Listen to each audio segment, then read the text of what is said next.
Hello, my name is Sue Rigby. I'm Vice Principal for Learning and Teaching at the University of Edinburgh, and I want to talk about some of the ways in which we're starting to use e-portfolios as part of our learning and teaching and as part of the wider student experience. So the University of Edinburgh is a research-intensive university, but increasingly we have a focus on enhancing our student experience. We have around 20,000 undergraduates and around 10,000 postgraduate students. The vast majority of them are taught on campus in Edinburgh, but we have a significant minority of master's students who are taught entirely for degrees at distance. We have only really started to use e-portfolios in a variety of settings in the last 3 or 4 years. And we started off by using them within courses to allow students to demonstrate that they've completed an experience.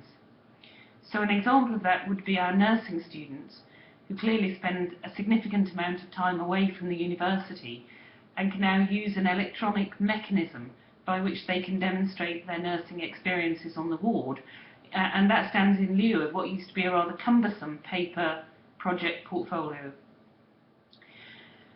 We've started to build on that to rather more demanding and interesting ways of using portfolios, and I've got 4 examples of that more radical approach. So the first one would be in helping students who take time studying in another university, generally abroad.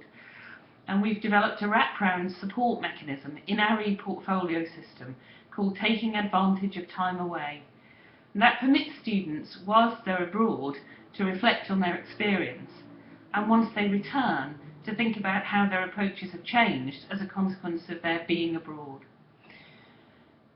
The second example of something slightly beyond the normal use of an e-portfolio within teaching would be a project we've developed called Unfold. And this is something that helps students and their personal tutors to reflect together and separately on the student journey as they move through their university experience. And the process is scaffolded by a series of exercises within the e-portfolio, but also allows a great deal of space for free text reflections, and students tell us that it's a useful tool that they enjoy. Another example would be in using e-portfolios to scaffold students going through the process of gaining an Edinburgh Award.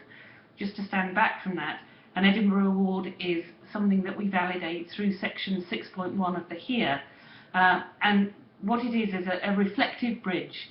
So we ask students to think about their capacities in an academic domain, their capacities in a non-academic domain, and then by gathering senses of their generic attributes from those 2 different examples, to build a picture of themselves that they would then show to an employer, to illustrate to the employer why that person would want to employ them in the future. Some of our award elements, for example in residence life students, use the e-portfolio as a means by which students can communicate with one another and reflect on what those generic skills look like. The last example that I'd give is brand new, and we are unsure yet about whether either the mechanism for doing it or indeed what we're doing will persist over a number of years in the university. But for this academic year, 2014-15, we're piloting a series of courses that are defined by students. So a student might have an enthusiasm for an academic discipline, or they might have an experience that they feel can be scaffolded academically to a point where it should be credit-bearing. And in collaboration with an academic, they then identify learning outcomes, identify a learning process, undertake that process, and then give an indication of the degree to which they feel they've been successful in meeting their self-defined learning outcomes. And all of that is done within an e-portfolio system.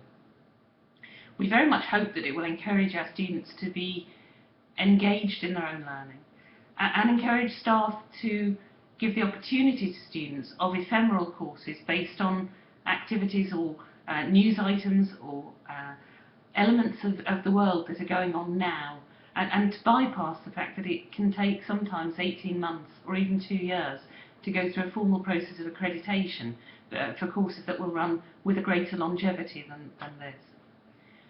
So, to sum up, e-portfolios are relatively new pieces of technology for us.